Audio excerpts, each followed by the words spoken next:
Hey guys, my name is Pandora. I'm from Northern Choo, and I'm the general manager for our final week. As you can see, we have a train back there.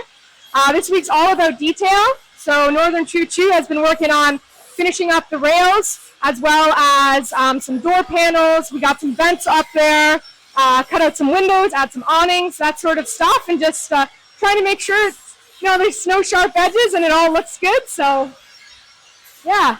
That's all the good stuff that's happened. There's been some challenges this week from trying to figure out how everyone's going to get working on the train because everyone's putting parts on the train. So been piled up on top of each other a little bit, but it's the main thing that slowed us down. But it's been going well.